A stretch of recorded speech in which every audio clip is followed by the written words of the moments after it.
Well, hello everyone and welcome back to the Atmospheric Cafeteria. Pick up my own mess. I feel this intense pressure and this intense energy, and I'm just like, feel like something has to come out, and it's like, yes, we do. So I've got my Grateful Dead tarot set. Spilled juice all over the place last night. I'm telling you, the retrogrades are really killing me. Really getting me.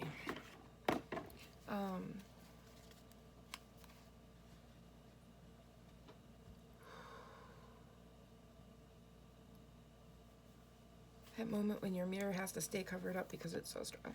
So, okay.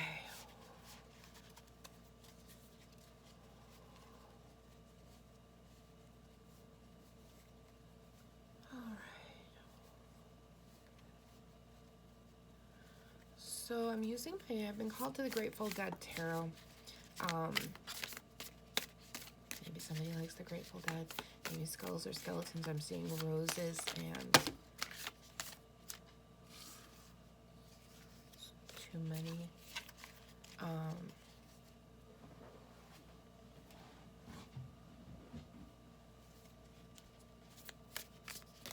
That feels better.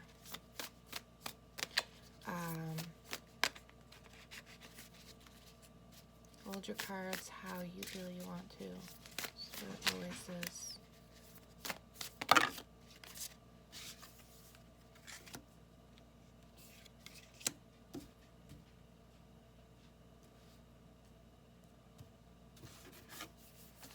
I've got the terrapin.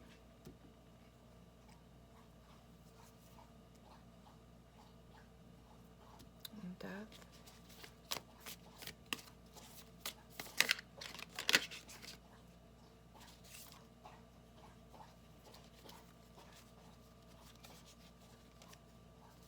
What the heck? Oh, yes. Okay, wait, what is that? Oh.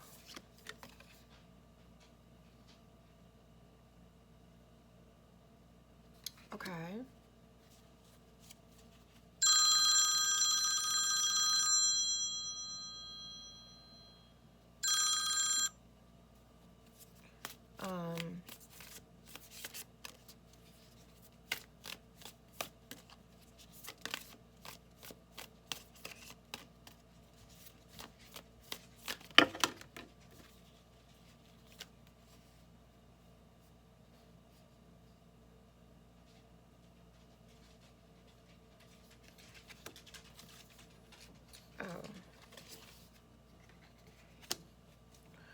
Okay.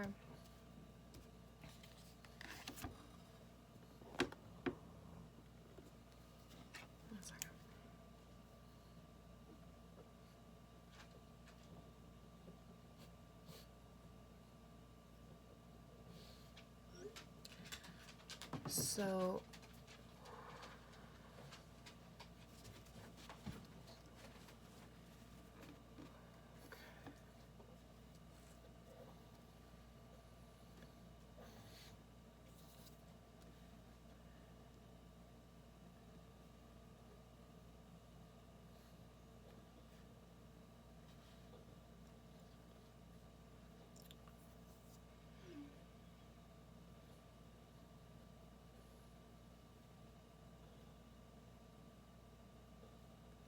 So someone's been in their attic hiding.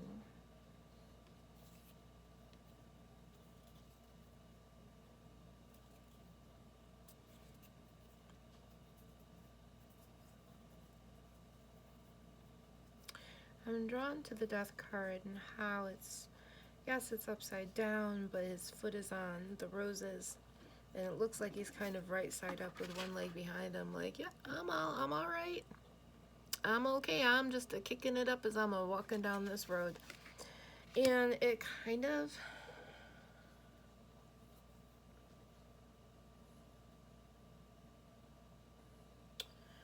looks like this guy is making the choice to go down to see this girl. Okay. This is the Divine Universe. This is the Tarpon.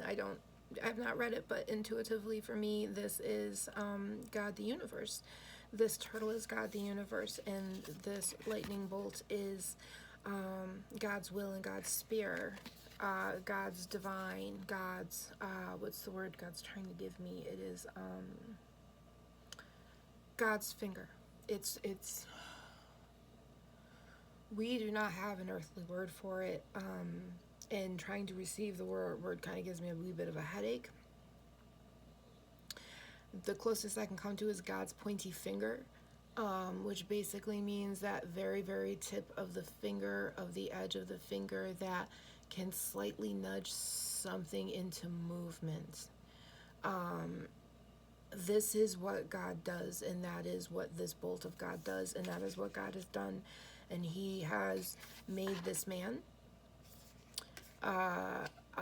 turn upside down and change his life, and he has made him reflect. He has made him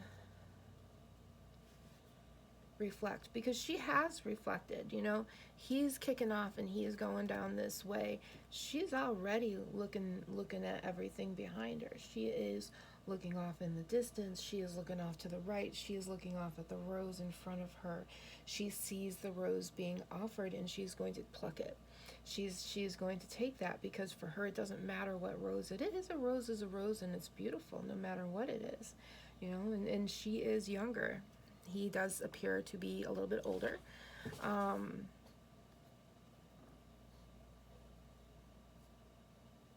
He may have had 3 significant romances in the past that have kept his heart very kind of locked up a little bit. But it seems that he's been talking to some people, and it seems that he's been reflecting on all of the feathers, all of the swords, all of the things, all of the feathers in his cap. I hear feather in his cap, pointy. So it seems that his heart has grown. It seems that his heart, what is the word I'm looking for? It's healed. It is a heart that he has grown. It's not a heart that someone gave him. It's not a heart that people taught him how to have. This is a heart that, through whatever reason, before God intervened in this, because they're not showing me what happened beforehand, they're just saying he had to grow his own heart. And I've also got the 2 of Roses here. So the 2 of Roses tell me that this is going to be, I feel like, a swirl, a twirl, a romance. This is divine counterpart. Complete divine.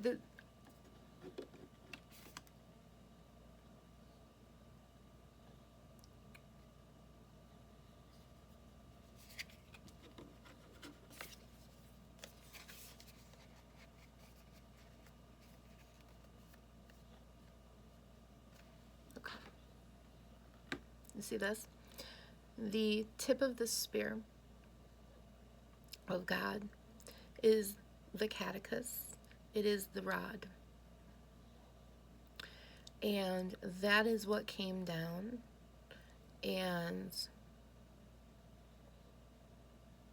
created this union. This is a soul garden union. This is not just a divine counterpart. This is beyond a kingdom spouse. This is the ultimate split apart. This is the seed that you were planted with in your divine garden, and you two grew together. You see this, how they're growing together? These 2 roses are going to see there's the water in the fertile soil, and then the roses grow up and they grow around, because when we're in love, when we're working on it, it twirls around each other. Think of like 2 twisters twisting around each other in a lake or the ocean. That's how it is. And as you can see, God watches this. You know, the divine watches this and watches as we grow. And then when we're ready to grow, we go and we explore and we learn. And right now, whatever is going on in your life, whoever is resonating with this, God is done with the bullshit, and he has brought the divine masculine in. The divine masculine has fixed. They have healed. I mean, nobody is ever 100% because the divine feminine, she is not 100%. But she can see the roses. Burp of confirmation. Double burp of confirmation.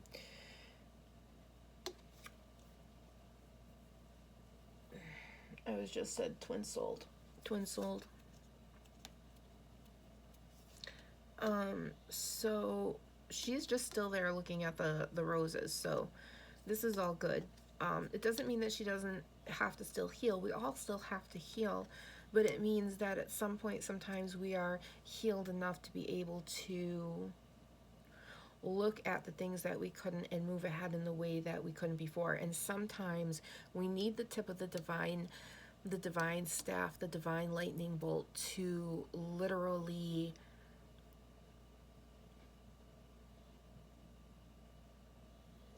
I'm being told it's like you can be hurt so bad and not trust love. And it's like when you have a heart attack and they have the paddles and they have to shock you back to life. Well, this is the same thing. This is a shocking back to love. At one point in one of your lifetimes, you were an infant that was incredibly wanted, that was incredibly loved, but who didn't survive long after birth. And you had to feel, as a baby, this shock and influx of this heart attack paddle shock of love. You had to feel this many people loving you at one time, and you had to feel this many people mourning your loss at one time, and then this many people realizing the loss of this love that they can't give to this baby. And it's that loss, it's this inability, it's this inability to give this baby that's dying this love for the rest of their life that shocks that soul into life, into love, into an understanding of the greater journey of what its soul is. Oh, wow. No wonder this thing has had the pressure on me for the past couple of hours. Wow. So,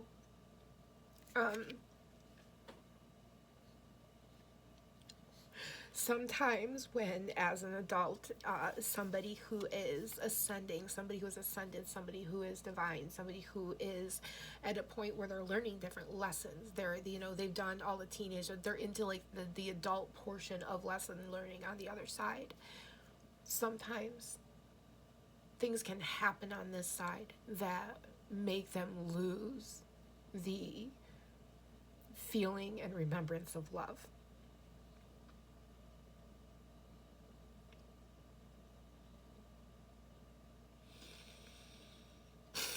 And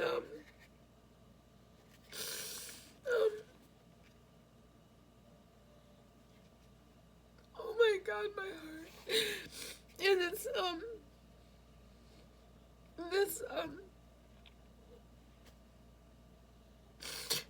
they get so hurt that they lose love, and they lose this love from that point, and God comes in and he takes the tip of his spear,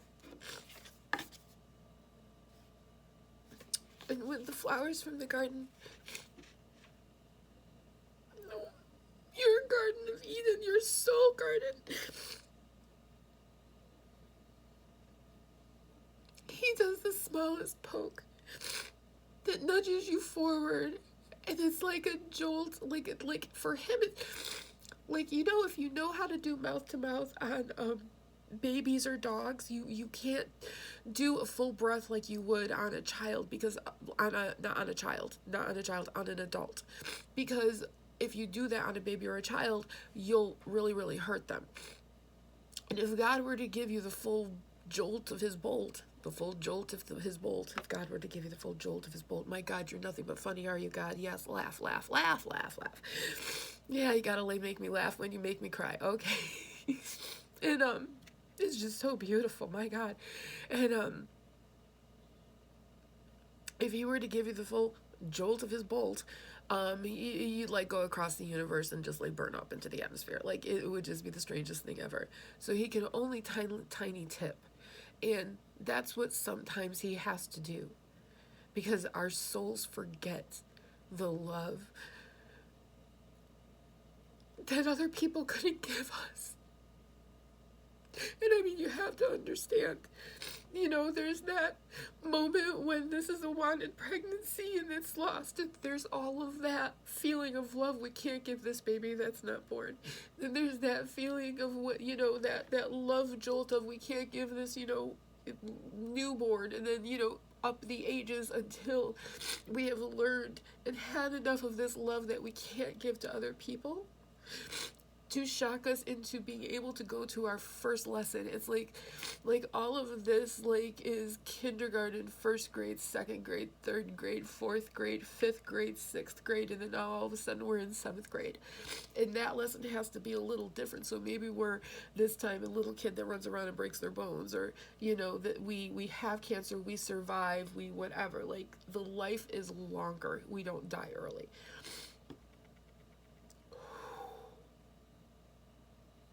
I know I've said that in past ones too. But God is doing that for this masculine, and he has done that for this feminine. And they've both sat in the attic. I'll show you the attic. They've both sat in the attic of the heart, reviewing past loves, past losses, and healing.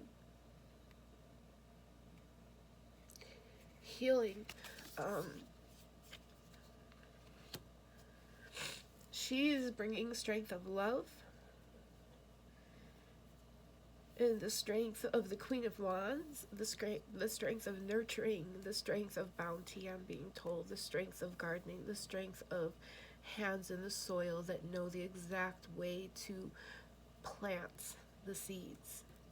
And the masculine, he is bringing strength. He is bringing strength of words, strength of power, strength of protection. And he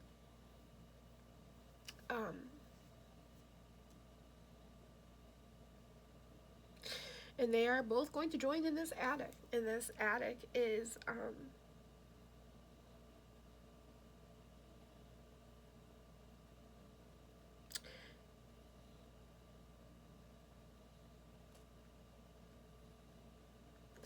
this attic is their soul garden on earth. This is their unity unit canister. Like, you know, in Monsters Inc. they have the laugh canisters. Well, each one of us comes with a canister. When you are in a relationship, that relationship has its own canister for the amount of time you have that relationship. You have the choice. You can put all of yourself in that canister and fill that canister up to 50%, and the other person can put all of themselves into that canister and fill it all the way up so the whole relationship is 100%. Or you can put half of yourself in and they can put half of themselves in, and there's never 100% in the relationship canister, so it can never go anywhere. This is a full canister.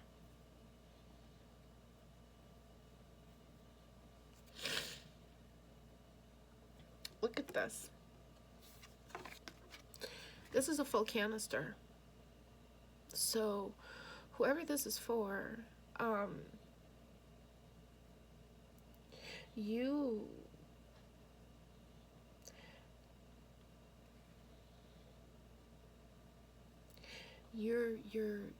your divine soul garden is coming in, your divine soulmate,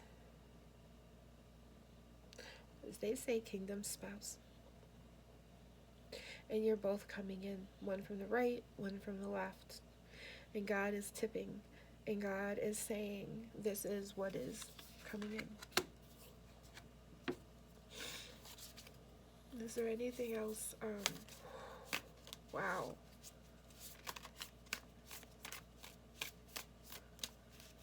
And thank you all. Just a quick message from God. Not that I normally, whew. God, there was that pressure.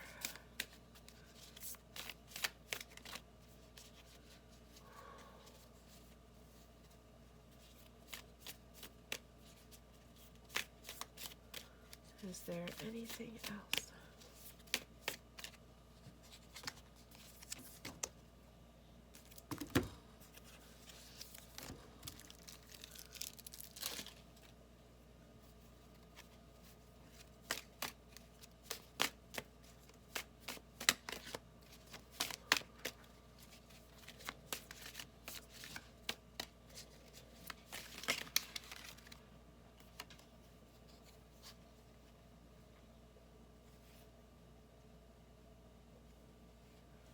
Okay. We ourselves become the reflection of the answer.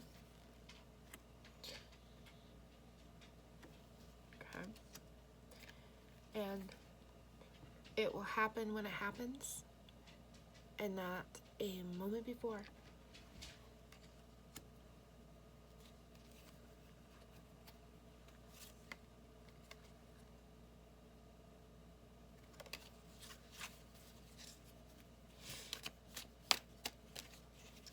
A lot of you have been feeling this coming in.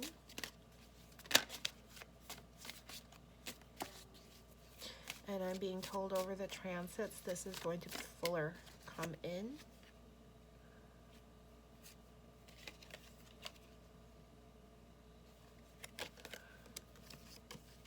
Your soul knows what's happening, okay? Your soul, you may be feeling this feeling and it's like this foreign, like pushing feeling, like, oh my God, oh my God, oh my God. Like, at the end of the day, this isn't someone...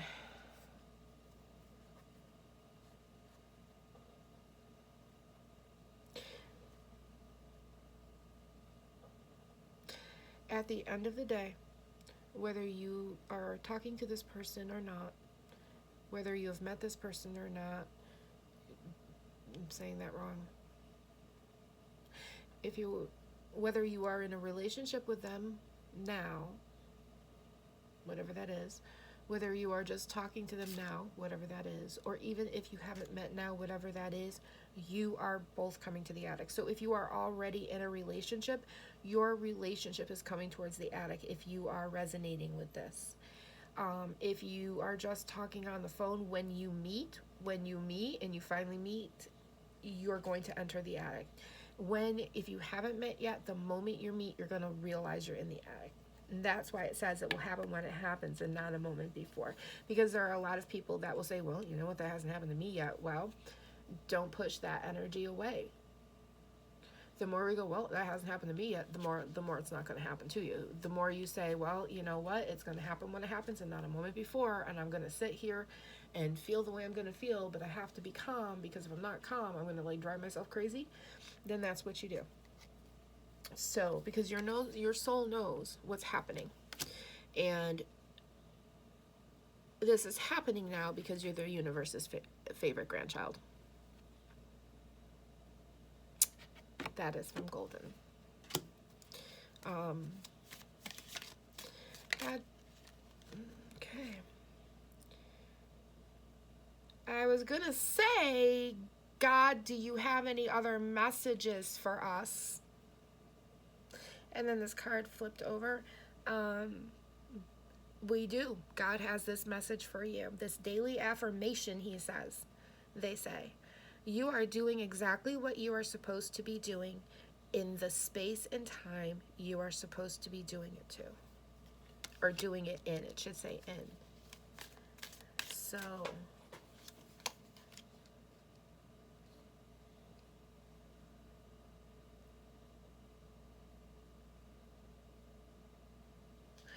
yeah.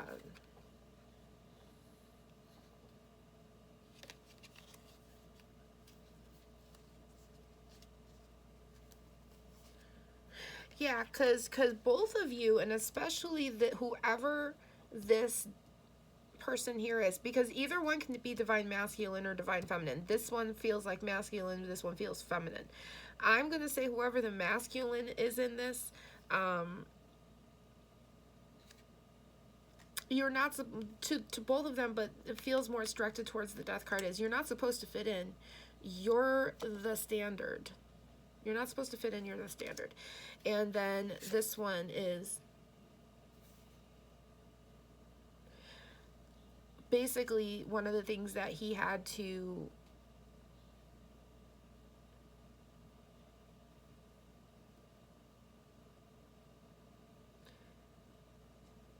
some of you will understand this, because this feels like it's two people that have been abused who are now trusting and coming into their divine union.